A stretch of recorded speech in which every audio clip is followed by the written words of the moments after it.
My name is Ed Valenzuela. I'm an immediate past president for the California State Association of Counties and a Siskiyou County Supervisor. We're pleased to be joined today by our partners at the Federal Emergency Management Agency and our State Office of Emergency Services.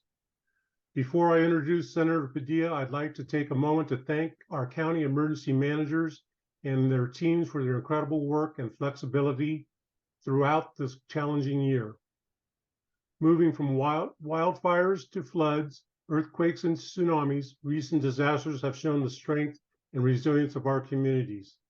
It's easy for folks to overlook the small things that make up best practices for emergencies.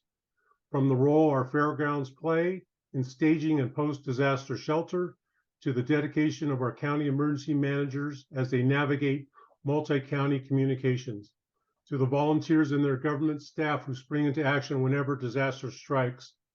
We hope this webinar gives you some ideas for best practices. With that, it's my honor to introduce U.S. Senator Alex Padilla. Senator Padilla has been a champion for counties working on emergency management. From advocating for federal emergency disaster declarations, through his work, counties in California have been able to access federal support for this year for the communities that experience flood and snowmelt events. Thank you, Senator, for leadership on this issue and co-hosting this webinar. The floor is yours. Well, thank you, Ed, for the introduction and the recognition. Good afternoon, everybody, and thank you all for making the time to come together to discuss the best practices for not just preparation, but response, communication, and engagement in the moments after a disaster anywhere in California. Before I go further, I should say part of the genesis of why I thought a convening like this, a webinar like this would be so helpful is having served in state government prior to federal service and having served in local government first. So I know that local governments are always on the front lines when it comes to emergencies, including but not limited to natural disasters. And you know that California has had its fair share of disasters and then some over the last several years. From devastating fires and hurricanes to earth-moving floods and atmospheric rivers, no shortage of them this last January. Local governments, as I mentioned, are always on the front lines when it comes to response and immediate actions after a disaster. And while nobody ever wants to be pessimistic, we're always hoping for a better future. The reality is that we know that the threat of climate change means not only that these types of events are going to continue to test California, but they're going to do so with increasing frequency and increasing scale. So we have to be as prepared as we can for what's to come. And that includes not just repeating what we've done in the past and improving upon it, but thinking outside the box and working together. Now, one of the things I've noticed in the aftermath of some of the disasters we've experienced, whether it's been touring impacted communities with President Biden and Governor Newsom, speaking with local officials and local leaders, and even hearing from local residents who've lost their homes, lost their property. It's that every town in every county, and frankly, every state across the country is looking for ways to get better, to better prepare and better respond in the future. Because no matter how many disasters we experience, we should always be evaluating and reevaluating our processes, our protocols, sharing lessons learned. Let's learn from one another and improve our response to better protect our communities and our constituents, particularly the most vulnerable. So in the Senate, I've been focused on bringing federal resources to help California better prepare and to better respond to disasters. You heard a minute ago mention of my Fire Act, which was one of my first pieces of legislation, actually the very first bill I authored that made it to the president's desk and got his signature. And it updates FEMA's processes to incorporate specific wildfire considerations and allow FEMA to pre-deploy resources during times of high risk, similar to what they already do with hurricanes and floods in other areas, even tornadoes. But let's apply that to the wildfires, and large parts of California have had red flag warnings these last couple of days, and we know what that recipe is of high temperatures, low humidity, and high winds, what that can potentially mean. I also want to report that just this weekend, the Senate, I literally was a few minutes late for this webinar, casting a vote on what's known as the minibus. It's a package of appropriations bills that moves together, which include my amendment that would direct the Department of Transportation, the U.S. Department of Transportation, to develop and publish best practices and guidelines for states and for local governments and for tribal governments to utilize when conducting their local emergency evacuation and emergency route planning. This is intended to ensure that local governments, especially counties, have the federal resources and the support that they need when doing the important work at the local level. My work also includes fighting for billions of dollars in the bipartisan infrastructure law, which was passed and signed a couple of years ago now, to strengthen the resiliency of our state's electrical grid, to help keep the lights on, to avoid shutoffs, and decrease the likelihood of sparking wildfires. But I think more than anything, the goal of today's gathering is to bring leaders from local, county, state, and federal levels together to, again, share the best practices that we can help better prepare folks on the ground before an extreme weather event. And I hope that local governments, who are, again, first line of defense that communities turn to in times of crisis, that you all can leave here with more options, more information, and better plans to coordinate after a disaster. So to do that, I'm joined by FEMA Region 9 Director, Robert Fenton, really one of the best in what he does. Can't speak more highly of him. He's just tremendous. We're joined by CalOES Chief of Law Enforcement, Don O'Keefe, CalOES Chief Law Enforcement, Ron Quigley, and National Association of Counties First Vice President Ed Valenzuela, who you heard from a minute ago, along with former CSAC President and Sonoma County Supervisor, James Gore. So we're going to work on sharing information, sharing lessons learned, better preparing and communicating, because it's not a matter of if, it's a matter of when the next disaster is going to strike California. Now, before I hand it off to the next speaker, just a few words in Spanish briefly for our Spanish-speaking audience and press. Primeramente, ustedes bien saben que el estado de California ha sufrido más que nuestra parte de desastres naturales en los últimos años, pero no importa cuántos desastres naturales que pasen por nuestro estado, siempre estamos tratando de mejorar cómo preparamos y cómo mejor respondemos a desastres en el futuro. Es nuestro deber evaluar los procesos y compartir lecciones aprendidas para proteger a las comunidades más vulnerables y cada ciudad en el estado. En el Senado he luchado para traer más recursos federales a nuestro estado para prepararnos y responder mejor a los desastres naturales. Estos esfuerzos incluyen mi proyecto de ley FIRE, que permite que FEMA despliegue recursos rápidamente durante los momentos de mayor riesgo. Y también he luchado por miles de millones de dólares en la ley de infraestructura bipartidista para fortalecer la resistencia de la red eléctrica en nuestro estado, no solo para ayudar a mantener las luces encendidas y evitar cortes y pero para disminuir la probabilidad de provocar incendios forestales. Proteger y construir comunidades resilientes es nuestra meta. Y les doy las gracias por compartir parte de su tiempo para ser parte de este discurso. And with that, let me introduce and turn it over to CalOES Chief of Law Enforcement, Don O'Keefe, as well as Deputy Chief Ron Quigley. Good afternoon, Senator Padilla. And on behalf of Director Nancy Ward, I want to thank you for inviting CalOES to this very important webinar. My name is Don O'Keefe, and I'm the Chief of the Law Enforcement Branch here at CalOES. I'm also the statewide Law Enforcement Mutual Aid Coordinator. I would like to introduce Ron Quigley, who is our Deputy Chief for Northern Operations and a subject matter expert on regional mutual aid and evacuation procedures. Ron, turn the mic over to you. Thank you all, and appreciate the opportunity to come speak with you all today and present on behalf of CalOES. Some of the subjects I'm going to be talking about today are related to evacuations and sheltering and notifications and communication.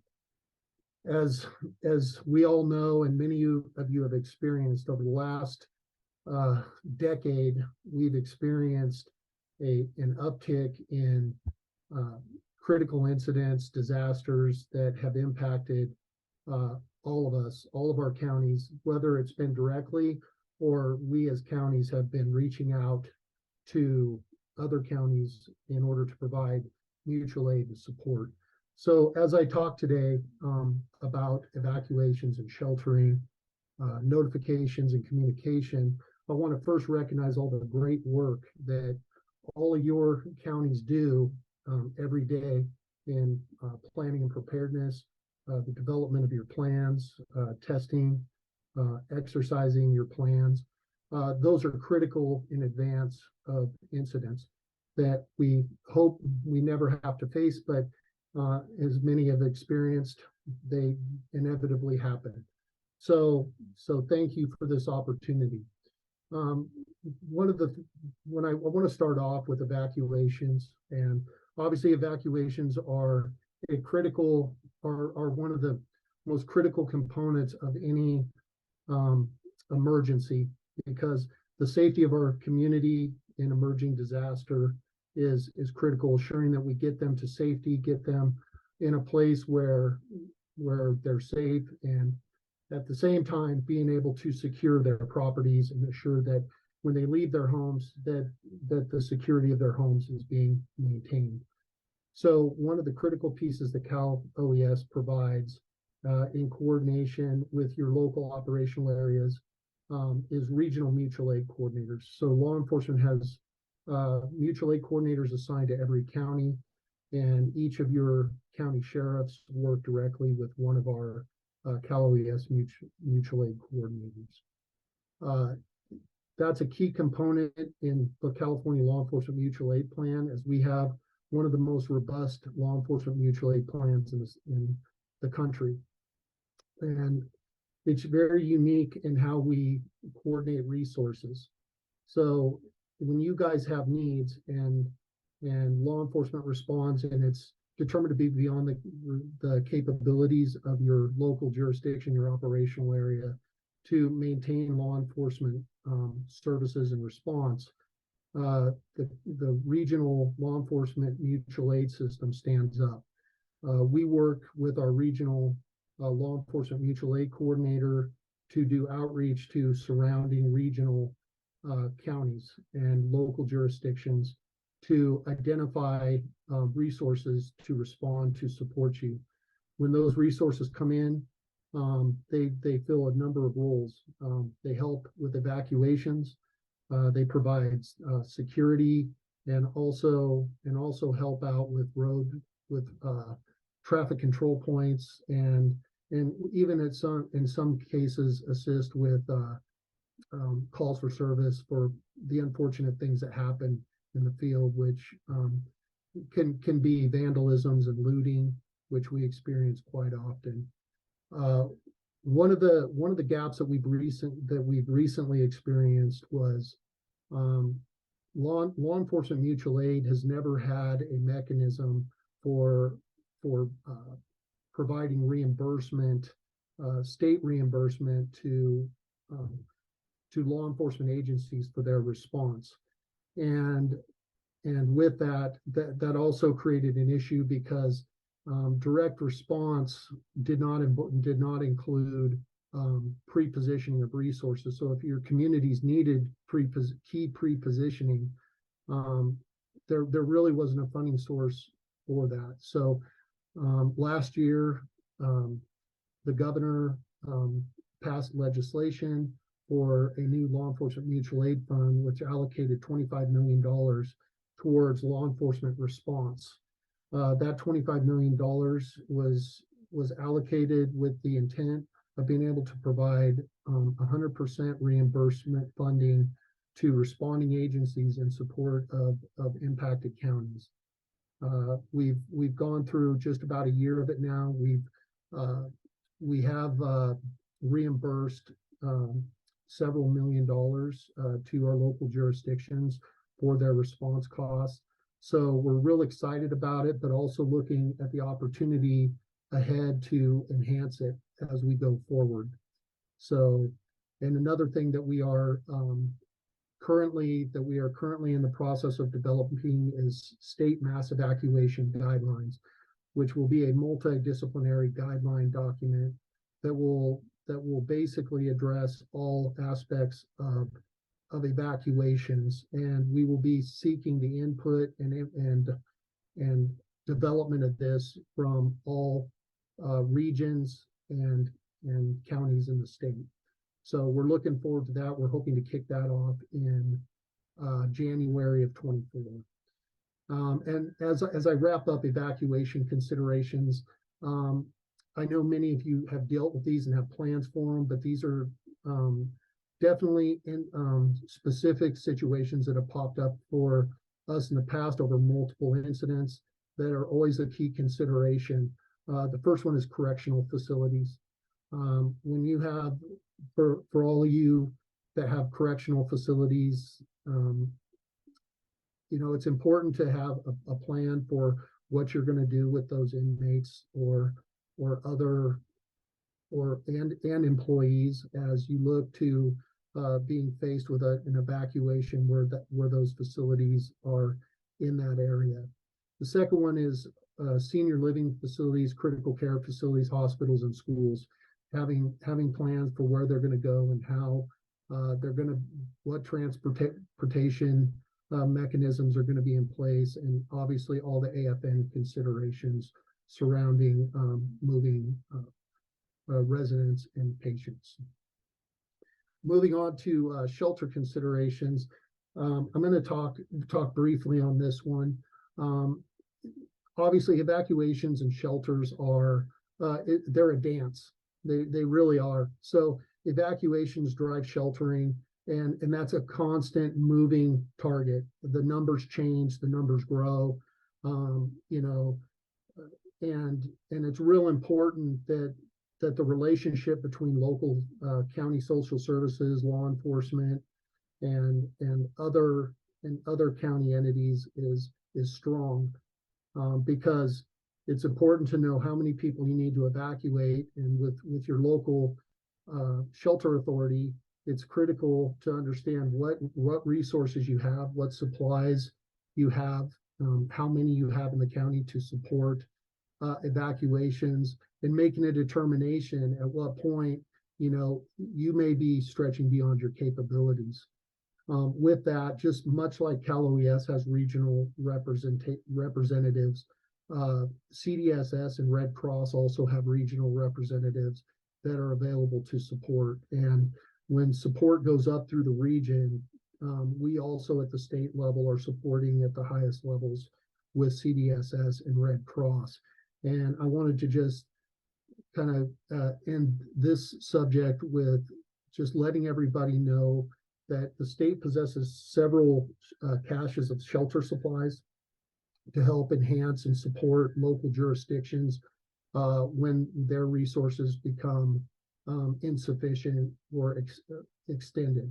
So we have those located geographically throughout the state, and those would be accessed through your social services and local emergency management up through our coordinators, and those resources would be coordinated for you at the region and state level. So thank you. If we can move on to the next. And the last subject that I wanted to discuss with you is notification and communications and some of the considerations that go with that.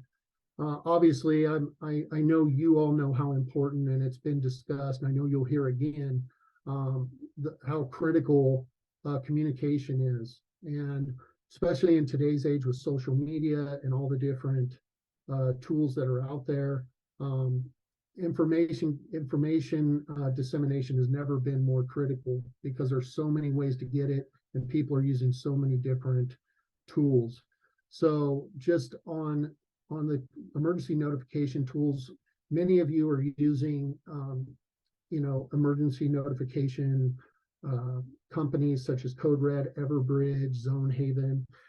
Great systems, because many of them are compatible with iPods that can send notifications across multiple different resources, electronic resources. But some of the key things that I wanted to discuss with that is critical in sharing key information to the community. It's important that we can get that information out to the community.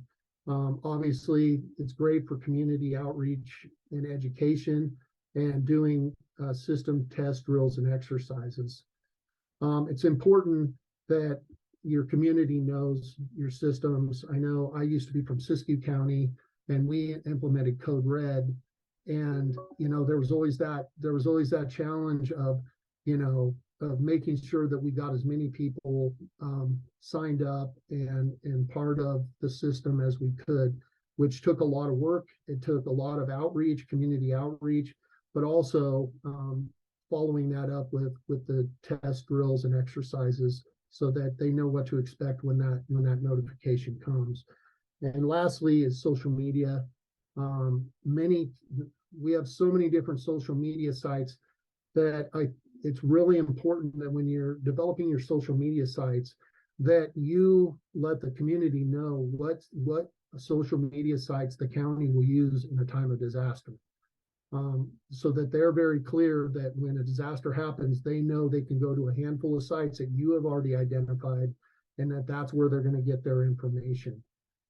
Consistent communication across all media outlets is critical. It's important to make sure that everybody's getting the same information, they're getting the timely information, and that is what is going to ultimately send people during evacuations to the appropriate locations.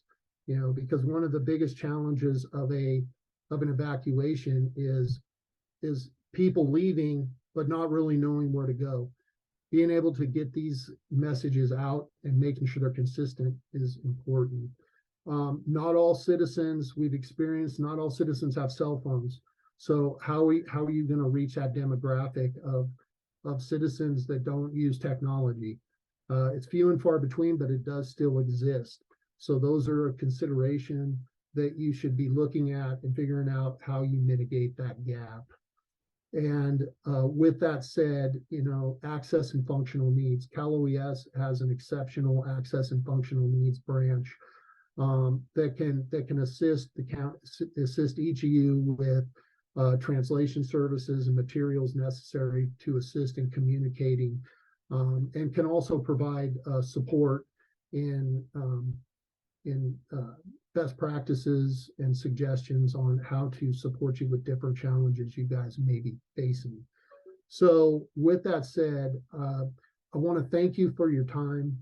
I appreciate the time given. I know I went over a little bit, but if you have any questions on anything that I discussed, please feel free to reach out. I'd be happy to have further discussions. Thank you.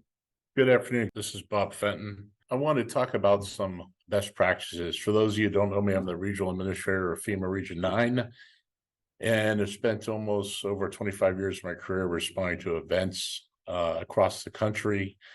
And wanted to just share some best practices, and it really builds on what Mr. Quigley just went over. And let me first start off by thanking Senator Padilla for hosting this event. I think it's a great opportunity to bring counties together to kind of talk about best practices across the country and across the state, and focus in on these areas. Also, thanks to California State Association of Counties for hosting this event. As we all know, and from my experience of doing this over 25 years, California has one of the best systems for emergency management in the country. And that's really because of all levels of government, state, county, and local government coming together. And some of the systems you guys use, such as SEMS. Today, I'm calling in from Maui. I'm over here at the fires still from Maui and the impact. And I would just thank all those entities, counties, state of California, and others that have helped out in Maui so much. It means so much to them and their response. So I won't have time to go over all the bullets here in my presentation, but let me just focus on one, which is really unity of effort. And please feel free to ask any questions in the chat if you have comments about other topics on my slide. Let me start with, the key thing, and I think Mr. Quigley was talking about this, is disaster response really involves all sectors of the community and needs to be taken into account as we work through all sectors, especially up front in the planning side. One of the critical factors in determining success in a disaster is the establishment of clear and decisive unity of effort. And that's really the area I wanted to talk about today. And one of the things that I see in disasters that is really integral to the success of responding to these events. Communities must recognize the interdependence of government agencies and non-government organizations, private sector, disability communities, and be aware of cultural sensitivities. There's many dangers that we see in not having really good unity of effort. And, I think one of the critical things is when you don't have unity of effort, it delays decision-making.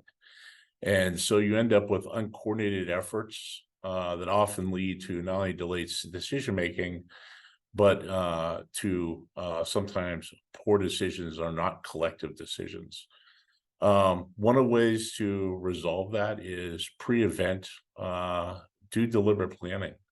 Work together to discuss these issues, whether it's evacuation and sheltering, or whether it's debris, how we'll move debris following a disaster. The more opportunities you have to bring together the collective community and build those plans ahead of time of how you will either evacuate or how you will, provide mass care, the more successful you'll be when you have to implement that plan.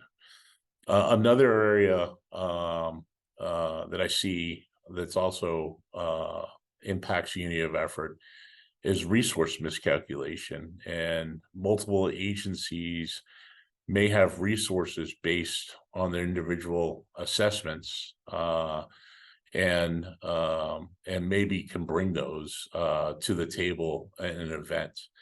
And sometimes if this happens in an uncoordinated effort, it results in duplication and sometimes inadequate distribution, meaning it doesn't go to the right place. I think one of the key things in California is your mutual aid system and SEMS, and using that system to help with that resource allocation and being able to administer it in such a way that it doesn't lead to that duplication. And I think that's one of the reasons that California is so effective. And I would urge you to understand that system and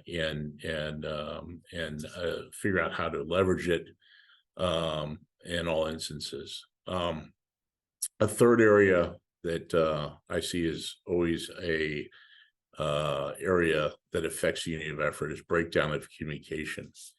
In absence of a unified command structure, information sometimes is not shared sufficiently. It's really important, as I said up front, to have government at all levels, private sector, nonprofits, together in that coordinated communications. Things like joint information centers only help with that unified command, that unity of effort and decision making. So please make sure that information is shared effectively through the county, horizontally, but also vertically, and that the communication is effective. Another area is just the need to coordinate, and there's various response efforts that occur, and numerous complex tasks that require a coordinated approach and a cohesive approach. And so as we look into that need to coordinate, there's, whether it's evacuation, whether it's sheltering, whether it's search and rescue. All these are different tasks that are going on, different lines of effort that are going on. And how do you ensure unity of effort over all those items so that they work collectively in a unified approach is important. Sometimes one may impact the other, and how that happens is really important to the overall coordination.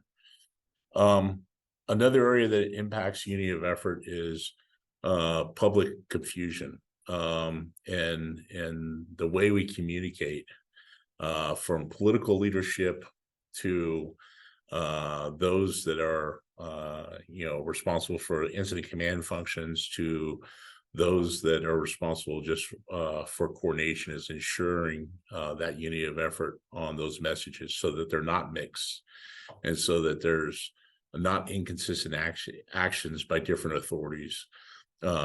Sometimes, one of the things I say is operating your cylinder of excellence. A lot of people trying to do good, but focus myopically in their cylinder of excellence, and the need to ensure coordination and unity across those cylinders, so that there's not public uncertainty. And if those things happen, it starts to erode trust in your organization, and then people start to question, are you giving them the right information?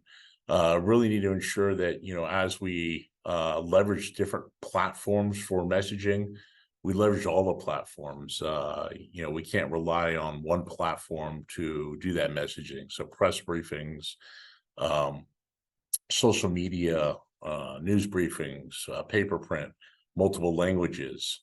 We need to make sure we're reaching the whole population and how we do that. Leveraging influencers is becoming more and more important. It's something I'm learning on in Maui at this event. Also, being attuned to the cultural differences and how you communicate to those different cultures or even age groups is important in building that, not only messaging, but ensuring that the messaging is unified with unity and there's not public confusion. So let me just end with prioritizing unity of effort is really a fundamental step toward effective and coordinated disaster response.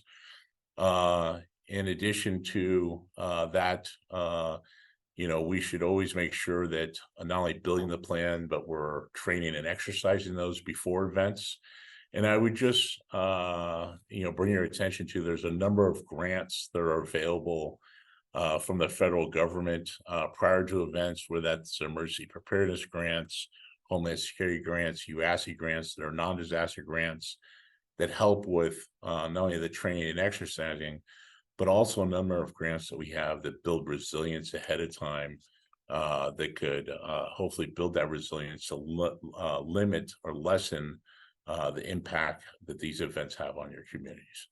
With that, thanks for having me on today, and please make sure that we work together to ensure that there's unity of effort during these events. And if that happens, we will collectively be able to respond much better collectively than individually. Thank you. All right. Thank you, Director Fenton. I appreciate those words. Thank you, Ron Quigley and Mr. O'Keefe from OES, our partners there. We're going to move right along. It's going to be my pleasure to introduce my colleagues, Supervisor James Gore from Sonoma County. He's the current National Association of Counties first vice president, and he's a former CSAC president. Mr. Gore, you're going to give us a little update on 2017 fires and where we are today. Yeah, thank you, Supervisor Valenzuela. And I want to start by thanking Senator Padilla. Since the time you've been a senator, you've leaned in with us and you've used us as a resource on the ground. And you've not only listened, but you've taken action.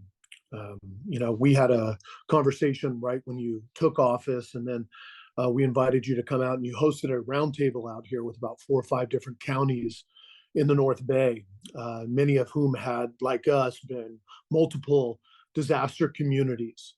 Unfortunately, the title of my presentation is as it's listed in the run of show, is from 2017 today, how one county has emerged as a leader in disaster planning.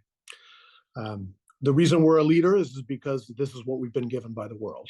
I believe at this point, I think I lost count at somewhere in the neighborhood of 7 or 8 presidentially declared disasters in the last 5 to 6 years in Sonoma County, and maybe about another dozen times that we've activated our emergency operations center, not under a presidential disaster declaration, but under a local one. Things like when our public utility shuts down the grid and we have to supply vital resources to individuals with functional and access needs. So we're here owning our place in the present and striving into the future.